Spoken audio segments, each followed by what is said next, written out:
एक बार भगवान श्री कृष्ण सो रहे थे और निद्रावस्था में उनके मुख से राधा जी का नाम निकला। पटरानियों को लगा कि वह प्रभु की इतनी सेवा करती हैं, फिर भी प्रभु को सबसे ज्यादा राधा जी का ही स्मरण रहता है। रुक्मणी जी एवं अन्य रानियों ने माता रोहिणी से राधा रानी व श्री कृष्ण के प्रेम व व्रज लीलाओं का वर्णन करने की प्रार्थना की। पहले तो माता रोहिणी ने उन्हें टालने का प्रयास किया, किंतु रानियों के आग्रह पर माता ने कथा सुनाने की हामी तो भरी, किंतु साथ में यह भी कह दिया कि श्री कृष्ण व बलराम को इसकी भनक ना मिले। तय हुआ कि सभी रानियों को रोहिणी जी एक गुप्त स्थान पर कथा सुनाएंगी, वहां कोई और न आए, इसके लिए सुभद्रा जी को पहरा देने के लिए मना लिया गया। सुभद्रा जी को आदेश हुआ कि स्वयं श्री कृष्ण या बलराम भी आएं तो उन्हें भी अंदर न आने देना। माता ने कथा सुनानी आरंभ की। सुभद्रा द्वार पर तैनात थीं। थोड़ी देर में श्री कृष्ण एवं बलराम वहां आ पहुंचे। सुभद्रा ने अंदर जाने से रोक लिया। इससे भगवान श्री कृष्ण को कुछ संदेह हुआ। वह बाहर से ही अपनी सूक्ष्म शक्ति द्वारा अंदर चल रही माता द्वारा वर्णित व्रजलीलाओं को आनंद लेकर सुनने लगे। बलराम जी भी कथा का आनंद लेने लगे। कथा सुनते सुनते श्री कृष्ण, बलराम व सुभद्रा के हृदय में व्रज के प्रति अद्भुत प्रेम भाव उत्पन्न हुआ। उस भाव में उनके पैर हाथ सिकुड़ने लगे जैसे बाल्यकाल में थे। तीनों राधा जी की कथा में ऐसे विभोर हुए कि मूर्ति के समान जड़ प्रतीत होने लगे। बड़े ध्यान पूर्वक देखने पर भी उनके हाथ पैर दिखाई नहीं देते थे। सुदर्शन ने भी द्रवित होकर लंबा रूप धारण कर लिया।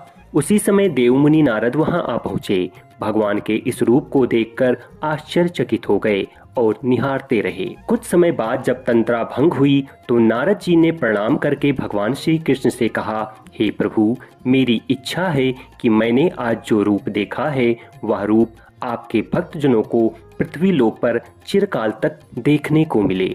आप इस रूप में पृथ्वी पर वास करें।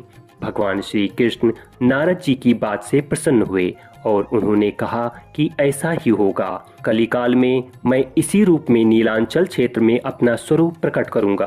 कलयुग आगमन के उपरांत प्रभु की प्रेरणा से मालोराज इंद्रदुम्न ने भगवान श्री कृष्ण, बालभद्र जी और बहन सुभद्रा जी की ऐसी ही प्रतिमा जगन्नाथ मंदिर में स्थापित कराई। अब जानते हैं महाप्रभु भगवान श्री जगन्नाथ जी के इस मंदिर की स्थापना और भगवान के प्राकट्य के रहस्य को।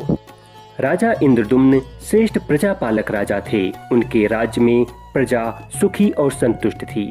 राजा के मन में इच्छा थी कि वह कुछ ऐसा करें जिससे सभी उन्हें स्मरण रखें। दैवयोग से इंद्रदुम्न के मन में एक अज्ञात कामना प्रकट हुई कि वह ऐसा मंदिर निर्माण कराएं जैसा दुनिया में कहीं और न हो। इंद्रदुम्न विचारने लगे कि आखिर उनके मंदिर में किस देवता की मूर्ति स्थापित करें। राजा के मन में यही इच्छा और चिंतन चलने लगा। एक रात इसी पर गंभीर चिंतन करके वे सो गए। नींद में राजा ने एक सपना देखा। सपने में उन्हें एक देववाणी सुनाई पड़ी। इंद्रदुम्न ने सुना, राजा, तुम पहले एक मंदिर का निर्माण आरंभ करो।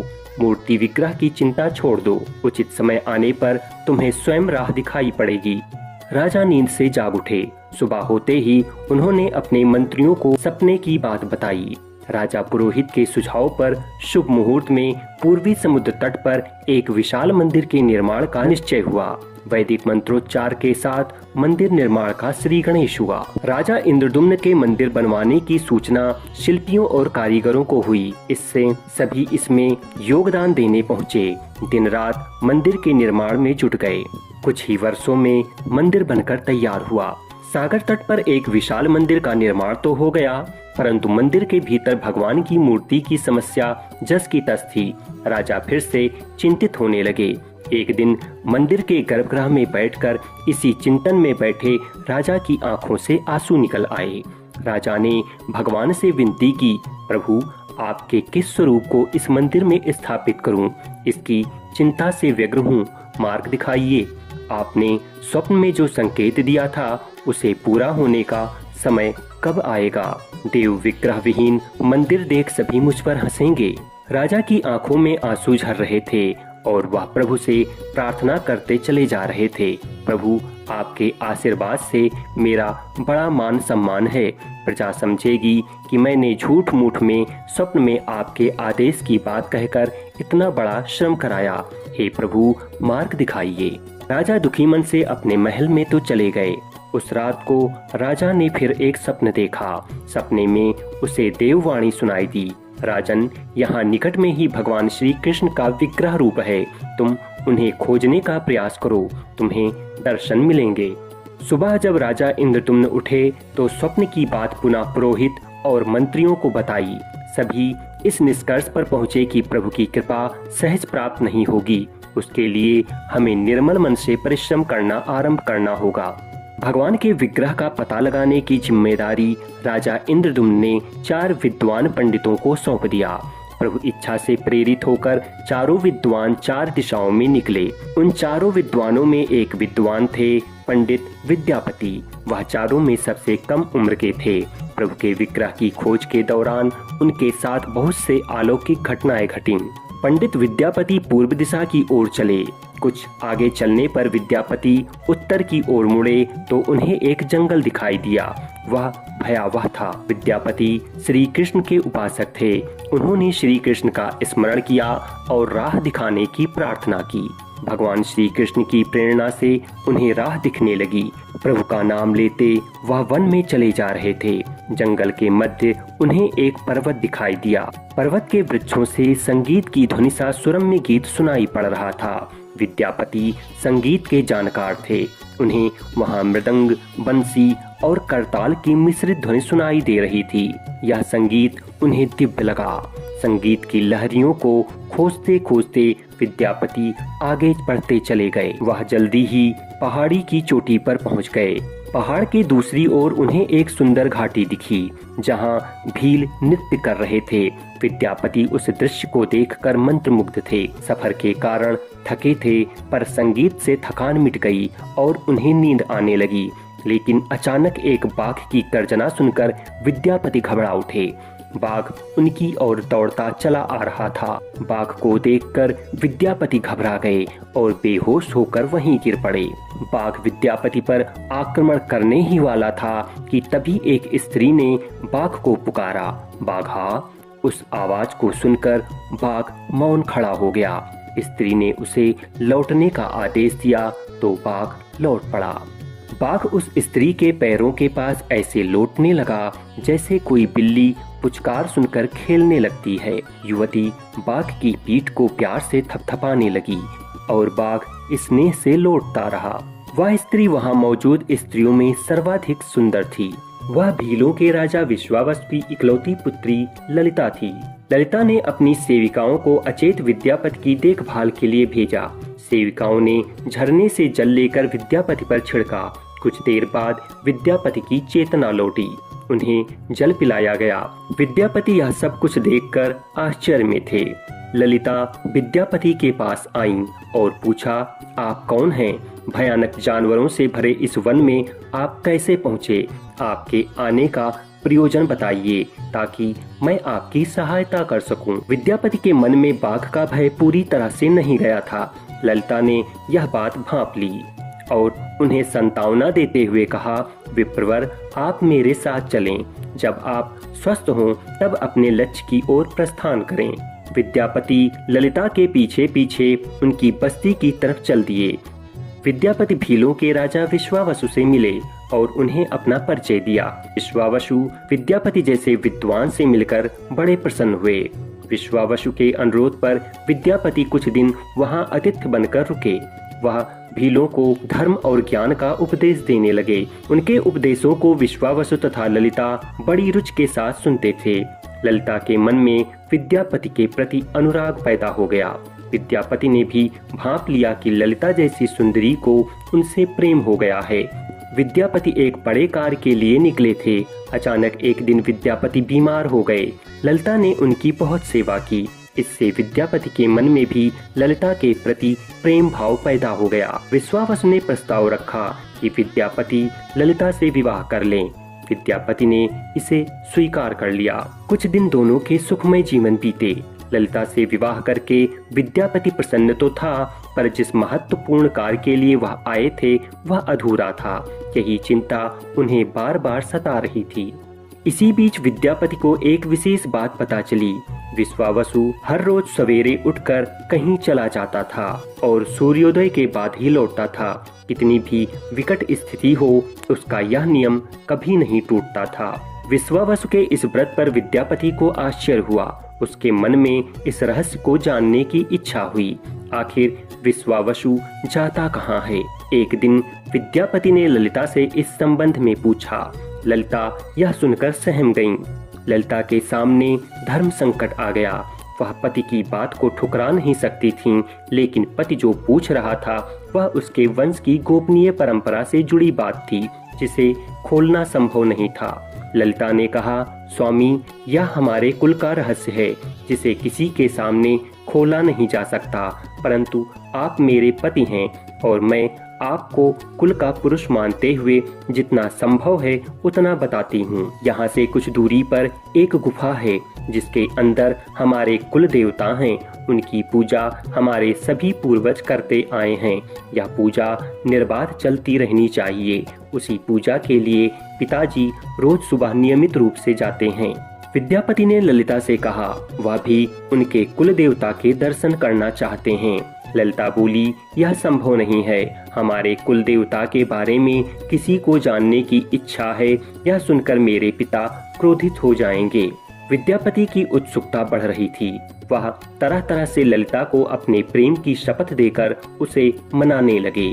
आखिरकार ललिता ने कहा, वह अपने पिताजी से विनती करेगी कि वह आपको देवता के दर्शन करा दें। ललिता ने पिता से सारी बात कही। वह क्रोधित हो गए। किंतु जब ललिता ने यह कहा कि मैं आपकी अकेली संतान हूँ, आपके बाद देवता के पूजा का दायित्व मेरा होगा, इसलिए मेरे पति का यह अधिकार बनता है कि वह मेरे कुल देवता को जाने, क्योंकि आगे उसे ही पूजा करना होगा। विश्वावसु इस तर्क के आगे झुक गए। वह बोले, गुफा के दर्शन किसी को तभी कराए जा सकते हैं जब वह भगवान की पूजा का दायित्व अपने हाथ में ले ले। विद्यापति ने दायित्व स्वीकार किया तो विश्वावसु देवता के दर्शन कराने को राजी हुए। दूसरे दिन सूर्योदय से पूर्व विद्यापति की आंखों पर पट्टी बांधकर विश्वावसु उनका दाहिना हाथ पकड़कर गुफा की तरफ निकले। विद्यापति ने मुट्ठी में सरसों रख लिया था, जिसे रास्ते में छोड़ते हुए गए। गुफा के पास पहुंचकर विश्वावसु रुके और गुफा के पास पहुंच गए। विश्वावसु ने विद्यापति की आंखों की काली पट्टी खोल दी। उस गुफा में नीले रंग का प्रकाश चमक उठा। हाथों में मुरली लिए भगवान श्री कृष्ण का रूप विद्यापति को दिखाई दिया। विद्यापति आनंद मग्न हो गए। उन्होंने भगवान के दर्शन किए। दर्शन के बाद तो जैसे विद्यापति जाना ही नहीं चाहते थे, पर विश्वावसु ने लौटने का आदेश दिया। फिर उनकी आंखों पर पट्टी बांधी और दोनों लौट पड़े। लौटने पर ललिता ने विद्यापति से पूछा। विद्यापति ने गुफा में दिखे अलौकिक दृश्य के बारे में पत्नी को बताना भी उसने उचित नहीं समझा। वह टाल गए। अब विद्यापति को यह तो जानकारी हो चुकी थी कि विश्वावसु श्री कृष्ण की मूर्ति की पूजा करते हैं। विद्यापति को आभास हो गया कि महाराज ने स्वप्न में जिस प्रभु विग्रह के बारे में देववाणी सुनी थी वह इसी मूर्ति के बारे में थी। विद्यापति विचार करने लगे, किसी तरह इस मूर्ति को लेकर राजधानी पहुंचना होगा। वह एक तरफ तो गुफा से मूर्ति को लेकर जाने की सोच रहे थे, दूसरी तरफ भीलराज और पत्नी के साथ विश्वासघात के विचार से उनका मन व्यथित हो रहा था। विद्यापति धर्म और अधर्म के बारे में सोचते रहे। फिर विचार आया कि यदि विश्वावसु ने सचमुच उन पर विश्वास किया होता तो आंखों पर पट्टी बांधकर गुफा तक नहीं ले जाता, इसलिए उसके साथ विश्वासघात का प्रश्न नहीं उठता। उसने गुफा से मूर्ति चुराने का मन बना लिया। विद्यापति ने ललिता से कहा, वह अपने माता पिता के दर्शन करने के लिए जाना चाहता है, वे उसे लेकर परेशान होंगे। ललिता भी साथ चलने को तैयार हुई तो विद्यापति ने यह कहकर समझा लिया कि वह शीघ्र ही लौटेगा तो उसे लेकर जाएगा। ललिता मान गई। विश्वावसु ने उसके लिए घोड़े का प्रबंध किया। अब तक सरसों के दाने से पौधे निकल आए थे। उनको देखता हुआ विद्यापति गुफा तक पहुंच गया। उसने भगवान की स्तुति की और क्षमा प्रार्थना के बाद उनकी मूर्ति उठाकर झोले में रख ली। शाम तक वह राजधानी पहुंच गया और सीधा राजा के पास गया। उसने दिव्य प्रतिमा राजा को सौंप दी और पूरी कहानी सुनाई। राजा ने बताया कि उसने कल एक और सपना देखा कि सुबह सागर से एक कुंदा बहकर आएगा। उस कुंदे की नक्काशी करवाकर भगवान की मूर्ति बनवा लेना, जिसका अंश तुम्हें प्राप्त होने वाला है वह भगवान श्री विष्णु का स्वरूप होगा। तुम जिस मूर्ति को लाए हो वह भी भगवान विष्णु का अंश है। दोनों आश्वस्त थे कि उनकी तलाश पूरी हो गई है।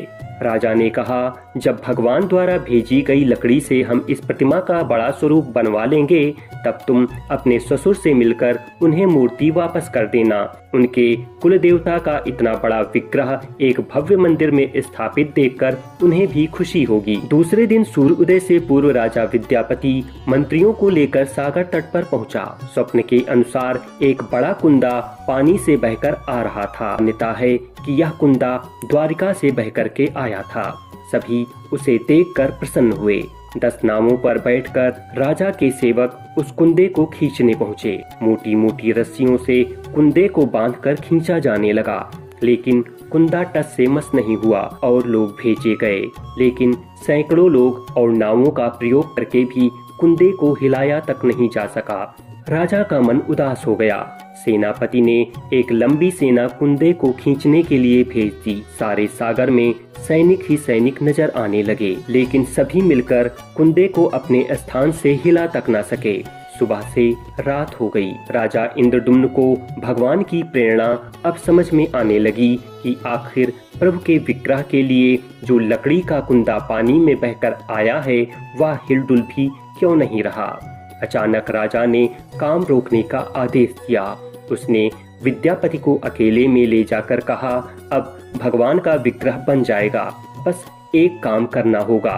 तुम जिस दिव्य मूर्ति को अपने साथ लाए हो उसकी अब तक जो पूजा करता आया था उससे तुरंत भेंट करके क्षमा मांगनी होगी। उसके स्पर्श के बिना यह कुंदा आगे नहीं बढ़ सकेगा। राजा इंद्रदुम्न और विद्यापति विश्वावसु से मिलने पहुँचे। राजा ने पर्वत की चोटी से जंगल को देखा तो उसकी सुंदरता को देखता ही रह गया। दोनों भीलों की बस्ती की ओर चुपचाप चलते रहे। इधर विश्वावसु अपने नियमित दिनचर्या के हिसाब से गुफा में अपने कुल देवता की पूजा के लिए चले। वहाँ प्रभु की मूर्ति गायब देखी तो वह समझ गए कि उनके दामाद ने ही यह छल किया है। विश्वावसु लौटे और ललिता को सारी बात सुना दी। विश्वावसु पीड़ा से भर घर के आंगन में पछाड़ खाकर गिर गए। ललिता अपने पति द्वारा किए गए विश्वासघात से दुखी थी और स्वयं को इसका कारण मान रही थी। पिता पुत्री दिन भर विलाप करते रहे। उन दोनों ने अन्न का एक दाना भी न छुआ। अगली सुबह विश्वावसु उठे और सदा की तरह अपनी दिनचर्या का पालन करते हुए गुफा की तरफ बढ़ निकले। वह जानते थे कि प्रभु का विग्रह वहां नहीं है, फिर भी उनके पैर गुफा की ओर खींचते चले जाते थे। विश्वावसु के पीछे ललिता और रिश्तेदार भी चले आए। विश्वावसु गुफा के भीतर पहुँचे जहाँ भगवान की मूर्ति होती थी। उस चट्टान के पास खड़े होकर हाथ जोड़कर वे खड़े रहे। फिर उस ऊंची चट्टान पर गए और बिलख बिलख कर रोने लगे। उनके पीछे प्रजा भी रो रही थी। तभी एक भील युवक भागता हुआ गुफा के पास आया और बताया कि उसने महाराज और उनके साथ विद्यापति को बस्ती की ओर आते हुए देखा है।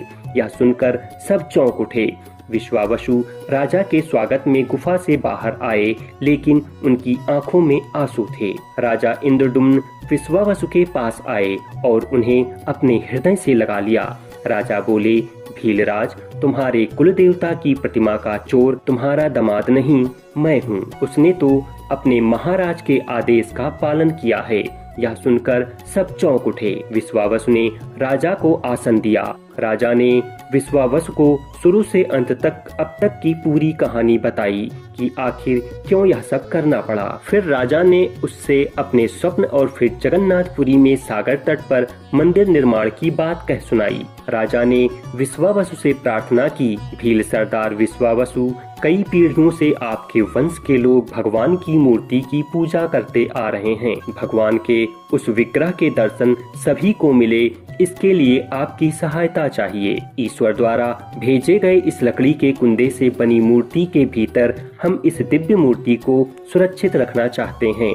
अपने कुल की प्रतिमा को पुरी के मंदिर में स्थापित करने की अनुमति दो। उस कुंदे को तुम स्पर्श करोगे तभी वह हिलेगा। विश्वावसु राजी हो गए। राजा सपरिवार विश्वावसु को लेकर सागर तट पर पहुँचे। विश्वावसु ने कुंदे को छुआ। छूते ही कुंदा अपने आप तैरता हुआ किनारे पर आ लगा। राजा के सेवकों ने उस कुंदे को राजमहल में पहुँचा दिया। अगले दिन मूर्तिकारों और शिल्पियों को राजा ने बुलाकर मंत्रणा की कि आखिर इस कुंदे से कौन सी देव मूर्ति बनाना शुभदायक होगा।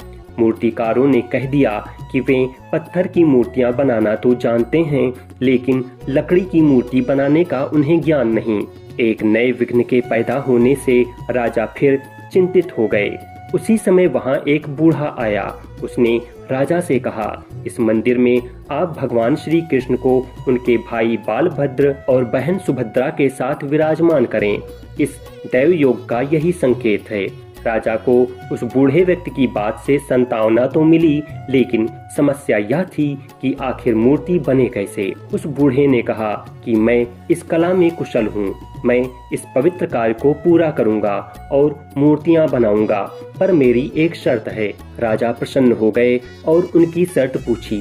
बूढ़े शिल्पी ने कहा, मैं भगवान की मूर्ति निर्माण का काम एकांत में करूँगा। मैं यह काम बंद कमरे में करूँगा। कार्य पूरा होने के बाद मैं स्वयं दरवाजा खोलकर बाहर आऊंगा। इस बीच कोई मुझे नहीं बुलाए। राजा सहमत तो थे, लेकिन उन्हें यह चिंता हुई और बोले, यदि कोई आपके पास नहीं आएगा तो ऐसी हालत में आपके खाने पीने की व्यवस्था कैसे होगी। शिल्पी ने कहा, जब तक मेरा काम पूर्ण नहीं होता मैं कुछ खाता पीता नहीं हूँ। राज मंदिर के एक विशाल कक्ष में उस बूढ़े शिल्पी ने स्वयं को 21 दिन के लिए बंद कर लिया और काम शुरू कर दिया। भीतर से मूर्ति निर्माण के आवाज आती रहती। महारानी गुड़ीचा देवी दरवाजे में कान लगाकर अक्सर छेनी हथौड़ी के चलने की आवाजें सुना करती थीं। महारानी रोज की तरह एक दिन कमरे के दरवाजे में कान लगाए खड़ी थीं।